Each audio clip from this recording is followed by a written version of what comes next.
پر اگر مبارک ہونا ہے تو مبارک ہونے کے لیے یہ ضروری ہے کہ ہم خدا کا ڈر مانے، خدا کا خوف مانے. اور اس لیے زبور کہتا ہے کہ مبارک ہے ہر ایک جو خداوند سے ڈرتا ہو، اس کی راہوں پر چلتا ہو. خدا سے ڈرنے کا مطلب یہ نہیں کہ ہر وقت کامتے رہے کہ چھپتے رہے یا چیخیں مارتے رہے. خداوند سے ڈرنے کا مطلب صرف یہی ہے کہ ہم نیک ہو، ہم نصیب وار ہو، ہم تمام خوش قسمت ہو، ہم تمام خداوند کے تمام احکام الہی کے مطابق چلتے رہے. اور خدا کے ڈر اور خوف کی علامت ہے حکمت اور معرفت.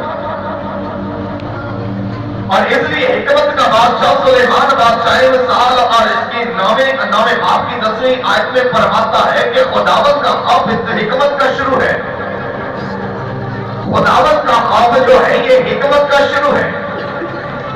جو شخص خدا سے ڈرتا ہے اس میں ہی حکمت اور معرفت ہے. خدا سے ڈرنے کے لیے حکمت اور معرفت کی علامت ہمیں نظر آتی ہے.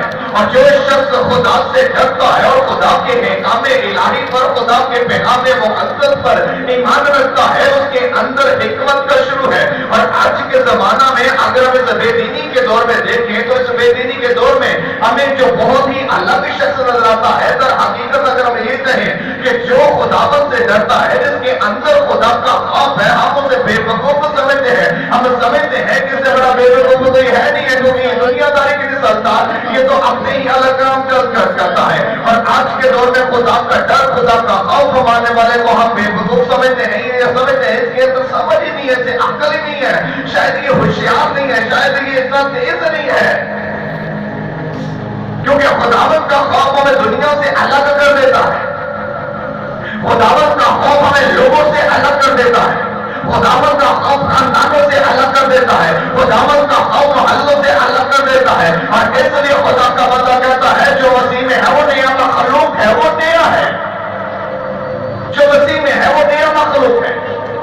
اور ایسے نئے مخلوق کو ہم سمجھتے ہیں کہ یہ بے وقوف ہے، سمجھ نہیں ہے، یا جائے جسے عقل نہیں ہے. اور یہ وہ اپنے خط کے پہلے باب کی 5ویں آیت میں فرماتا ہے اگر تم میں سے کسی میں حکمت کی کمی ہو تو خدا سے مانگے جو بغیر ملامت کیے سب کو پیاسے کے ساتھ عطا فرماتا ہے. اور یہاں پر یعقوب کہتا ہے لیکن اگر تم میں سے کسی میں حکمت کی کمی ہو تو خدا سے مانگے جو بغیر ملامت کیے پیاسے کے ساتھ دیتا ہے. اگر حکمت کی کمی ہو تو ہم خدا سے مانگ سکتے ہیں اور خدا ہمیں حکمت دیتا ہے، خدا ہمیں معرفت دیتا ہے. لیکن ہم تو دعا میں خداوند کے آگے جھکنے کے قائل ہیں. اور جب ہم خداوند کے آگے جھکنے کے قائل ہیں، اسے سجدہ کرتے ہیں، سجدہ کرتے ہوئے ہم جو کچھ بولتے ہیں ہم صرف یہاں پر قائل اور یہاں پر رکے ہوئے برکت دے برکت دے برکت دے.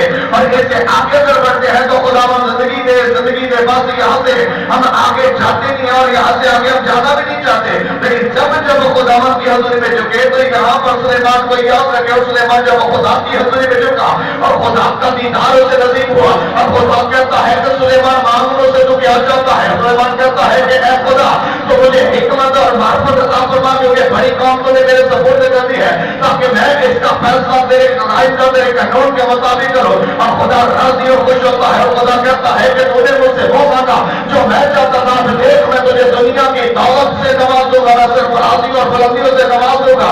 اس کا مطلب ہے کہ اگر ہم خدا کی مرضی کے موافق مانگتے ہیں تو خدا ہمیں وہ سب کچھ دے دیتا ہے جس کی آرزو تمنا ہمارے اندر پائی جاتی ہے. خدا جانتا ہے مجھے پیسوں کی ضرورت ہے، خدا جانتا ہے مجھے روٹی کی ضرورت ہے، خدا جانتا ہے مجھے خوشیوں کی ضرورت ہے، خدا جانتا ہے مجھے اولاد کی ضرورت ہے. سب کچھ جانتا ہے. وہ چاہتا ہے کہ ہم اس کی مرضی کے موافق مانگیں. اور ہمیں لگتا ہے کہ ہم بہت حکمت والے ہیں. میرے ساتھ رہیے گا. مجھے لگتا ہے کہ میں بڑا حکمت والا ہوں. شخصی طور پر ہم بھی یہ کہیں گا، جتنے یہاں پر بادشاہ بیٹھے ہوئے ہم سب شخصی طور پر کہیں گے کہ میں بڑی حکمت والا ہوں. شاید جیسے میں اپنے کام حکمت سے کرتا ہوں ہر کوئی اپنے کام حکمت سے کرتا ہوگا.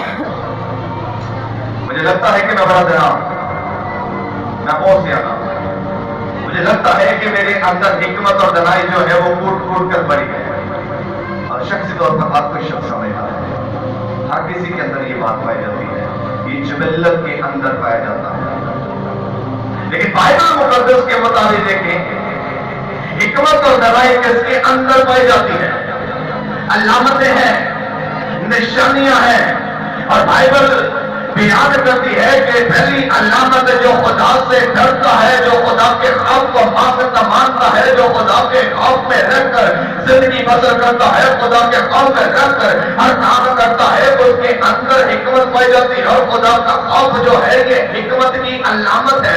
اور اگر میں یعقوب کے خط کو دیکھے تو یعقوب کے خط کے 30 باب کے اندر خدا کا بندہ یعقوب جو ہے حکمت کی باقی باتیں اور علامتیں بیان کرتا ہے، اور خدا کا بندہ یعقوب فرماتا ہے کہ تم میں دنا اور فہم کون ہے جو ایسا ہو وہ اپنے کام کو نیک چال چلن کے وسیلوں سے اس علم کے ساتھ ظاہر کرے جو حکمت سے پیدا ہوتی ہے۔ لیکن اگر تم اپنے دل میں سخت حسد اور ترفیقیں رکھتے ہو اور حق کے خلاف شیخی نہ مارو اور نہ جھوٹ بولو، یہ حکمت وہ نہیں جو اوپر سے اترتی ہے بلکہ دنیاوی کے ساتھ نقصانی اور شیطانی ہے، اس لیے کہ جہاں حسد اور ترفیقہ ہوتا ہے وہاں پر کہتا ہے وہاں پر فساد اور ہر طرح کے برے کام ہوتے ہیں، مگر حکمت جو اوپر سے اترتی ہے اول تو وہ پاک ہوتی ہے، ملنسار ہوتی ہے، حلیم ہوتی ہے، تربیت پذیر ہوتی ہے، رحم اور اچھے پھلوں سے لدی ہوئی ہوتی ہے، بے طرفی اور بے رحاکی اور صلح کرانے کے لیے راست بازی کا پھل صلح کے ساتھ بویا جاتا ہے۔ اور بیان کرتا ہے کہ جتنی حکمت و خداوند کی طرف سے آتی ہے، اگر میں اپنے آپ کو ذرا سمجھتا ہوں تو دنائی کی میرے اندر علامتیں ہیں کہ میں خدا کا ڈر مانوں،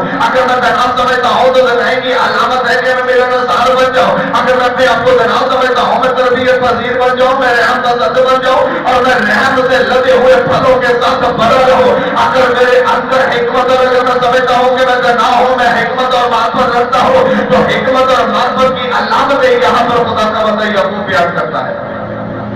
تو اس سے جان سکتے ہیں کہ میرے اندر حکمت ہے یا نہیں ہے، اس سے ہم جان سکتے ہیں کہ ہم دنا ہے یا نہیں۔ اور خدا کا بندہ یعقوب کہتا ہے کہ تم میں دنا کون ہے؟ کون ہے دنا؟ کون فہم حاصل کرنا چاہتا ہے؟ کون ہے تم میں کوئی اگر دنا ہے تو وہ اپنے کاموں کو نیک چال چلن کے وسیلہ سے اس علم کے ساتھ ظاہر کرے جو حکمت سے پیدا ہوتی ہے، نیک چال چلن کے وسیلہ سے جو حکمت سے پیدا ہوتی ہے۔ متی کی انجیل میں اگر ہم جائیں تو متی 8ویں باب میں ایک بڑا عجیب واقعہ رونما ہوا۔ متی 8ویں باب میں لکھا ہے کہ جب آپ ایک پہاڑ پر بیٹھے امت اسرائیل کو کلام سنا رہے تھے، اور ساری امت جو تھی وہ نیچے بیٹھ کر آپ کا کلام سن رہی تھی، اور آپ کا کلام سننے کے لیے امت اسرائیل دونوں سے اکٹھے ہو چکے تھے، اور ہزاروں کی تعداد میں آپ کا کلام سنا جا رہا